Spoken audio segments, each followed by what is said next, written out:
वर्षों से दिव्यांग के लिए काम कर रहे हैं। दिव्यांग किस तरह के लोगों के लिए अब काम कर रहे हैं और सरकार के इसके प्रति क्या-क्या योजना है? और आपकी जो संगठन है आरोग्य फाउंडेशन, वो किस तरह से लोगों के बीच काम कर रहे हैं? एक्चुअली हमारी संस्था है आरोग्य foundation for health promotion and community based rehabilitation. Basically हम लोग की संस्था लगभग 2010 ईस्वी से ही काम कर रही है और ख़ासकर सीतामढ़ी ज़िले के लिए अभी प्रॉपर काम हम लोगों का हो रहा है, जिसमें दिव्यांगता इशू पे हम लोग वर्क करते हैं। हमने इसके लिए आरोग्य फाउंडेशन के तहत ही दिव्यांगन केंद्र की स्थापना की, जहां हम लोग 2-3 तरह के दिव्यांग जो हमारे घटक हैं उस पे हम लोग काम करते हैं। आपको ये बता दें कि दिव्यांगता आज के डेट में 21 प्रकार की है।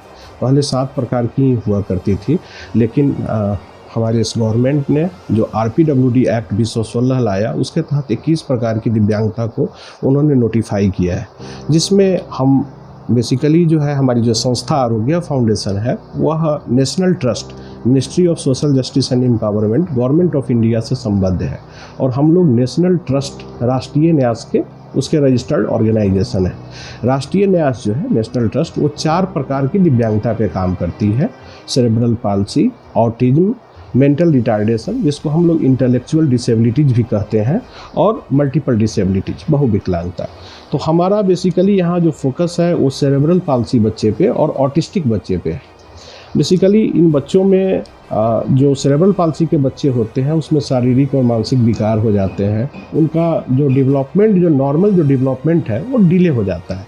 मतलब ये है कि वो उनका जो गर्दन पे काबू करने की तरीका है वो करीब 3-4 महीने में नॉर्मल डेवलपमेंट के तहत ये गर्दन पे काबू आ जाना चाहिए, लेकिन वैसे बच्चे का गर्दन पे काबू नहीं टाइम पे आ पाता है। वैसे बच्चे सही ढंग से सही समय पे बैठ नहीं पाते हैं, वे सही ढंग से खड़े सही समय पे नहीं हो पाते हैं, नहीं सही समय पे चल पाते हैं। तो क्या होता है कि और उसमें साथ साथ एसोसिएटेड प्रॉब्लम्स हो जाते हैं, जैसे उनको बोलने में, सुनने में, आँख से देखने में कठिनाई होती है। उनकी जो मांसपेशियां हैं वो जकड़ी हुई होती है, उस पर उनका काबू और कंट्रोल नहीं होता है। वे किसी भी वर्क को अपने हैंड से फाइन मूवमेंट नहीं कर पाते हैं, कोऑर्डिनेटेड मूवमेंट नहीं कर सकते हैं। तो एक तरह से ये उसके जो गार्जियन पे ही उससे डिपेंडेंट होना पड़ता है।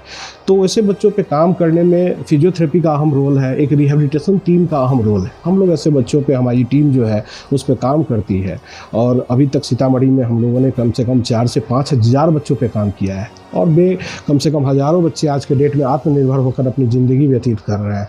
जो नेशनल ट्रस्ट है वो इस दिव्यांगता पे वर्क करती है और हम उससे संबद्ध हैं, तो उसकी जो योजनाएं हैं, नेशनल ट्रस्ट की योजनाएं हैं, उसको भी हम अपने बच्चों को डिलीवर कराते हैं। जैसे उसकी एक बहुत अच्छी योजना है निरामया स्वास्थ्य बीमा योजना। निरामया स्वास्थ्य बीमा योजना उस चारों दिव्यांगता के लिए है और ख़ासकर हम लोग यहाँ सेरेब्रल पाल्सी और मेंटल रिटार्डेशन जिसको इंटेलेक्चुअल डिसेबिलिटी और ऑटिज्म ऐसे बच्चों पे काम कर पा रहे हैं। तो उसमें क्या होता है कि निरामया स्वास्थ्य बीमा में क्या होता है कि हम एक बहुत मिनिमल प्रीमियम होता है प्रत्येक वर्ष, 500 रुपये की प्रीमियम राशि होती है जो गार्जियन जमा करते हैं। साथ में बच्चों का जो दिव्यांगता प्रमाण पत्र है, UDID कार्ड या दिव्यांगता प्रमाण पत्र, उसे और उनका आधार कार्ड, उनका एक बैंक अकाउंट, जो अगर बच्चे हैं तो माता पिता के साथ उनका बैंक अकाउंट होता है और जो बड़े हैं एडल्ट हैं उनका इंडिविजुअल अकाउंट होता है, उनका वो प्रमाण पत्र, और साथ में अगर BPL है तो उनका जो BPL का प्रमाण पत्र है वो प्रमाण पत्र लगा के हम लोग उसका बीमा कर देते हैं। हम लोग उसके फाइल को नेशनल ट्रस्ट को भेजते हैं, नेशनल ट्रस्ट उसको कवर कर देती है उसके बीमा की राशि को, जो प्रत्येक वर्ष 1 अप्रैल से लेकर 31 मार्च तक वैलिड होता है। और मात्र 500 रुपया में वो इंडिया में कहीं भी इलाज करा सकता है 1 लाख रुपए तक की राशि का। तो उस 1 लाख की राशि में भी जो है वो जो सीधे उसके बेनिफिशरीज के खाते में गवर्नमेंट भेजती है। उस पैसे को वो पहले खर्च डॉक्टर क्या करता है, उसके बिल को वो जमा करता है और बिल को जब जमा करता है तो उस राशि को हम लोग अप्रूव कर देते हैं, तो नेशनल ट्रस्ट उस पैसे को बेनिफिशरीज के अकाउंट में भेज देती है। तो उसमें बहुत अच्छे उसमें ब्रेकअप उसमें बने हुए हैं। जैसे किसी सर्जरी की आवश्यकता किसी बच्चे को है तो उसके लिए 55,000 रुपये तक का उसमें सहयोग राशि है। और अगर किसी OPD की आवश्यकता है, जैसे उसे सर्दी खांसी बुखार या अन्य कोई बीमारी से ग्रसित होता है, तो उसके लिए 19,000 रुपये तक का प्रावधान है। उसमें डेंटल ट्रीटमेंट भी इंक्लूडेड है। अगर 4,000 रुपये तक की प्रत्येक वर्ष वो डेंटल ट्रीटमेंट भी ले सकता है। उसमें फिजियोथेरेपी की आवश्यकता उसको सतत होती है ऐसे बच्चों में, जिसमें फिजियोथेरेपी है, स्पीच थेरेपी है, ऑक्यूपेशनल थेरेपी है, इन सभी चीज़ों की आवश्यकता वैसे बच्चों को पड़ती है। उसके लिए भी सरकार ने इस राशि को पहले तो 10 10,000 थी, अब इस बार से 20,000 रुपये की राशि उसे देना शुरू किया है, जो प्रत्येक वर्ष वो सरकार उस चीज़ के लिए बच्चे को देती है और सपोर्ट करती है। और इस बीमा की सबसे बड़ी खूबी ये है कि इसमें किसी भी आयु वर्ग के लोग इसका लाभ ले सकते हैं। ऐसा नहीं है कि इतने साल से इतने वालों का और सभी का प्रीमियम राशि एक ही है।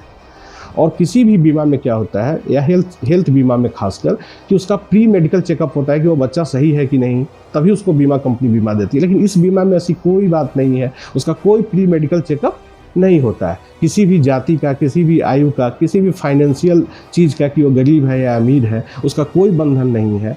बस वो सेरेब्रल पाल्सी से प्रभावित दिव्यांग होना चाहिए, ऑटिज्म से होना चाहिए, मेंटल रिटार्डेशन से होना चाहिए, और जो उसके पेपर हैं वो हमें देते हैं, हम उनका बीमा कर देते हैं। और सीतामढ़ी जिला में अभी हमें लगता है कि लगभग 150 बच्चे इसका लाभ उठा रहे हैं हमारी संस्था के माध्यम से।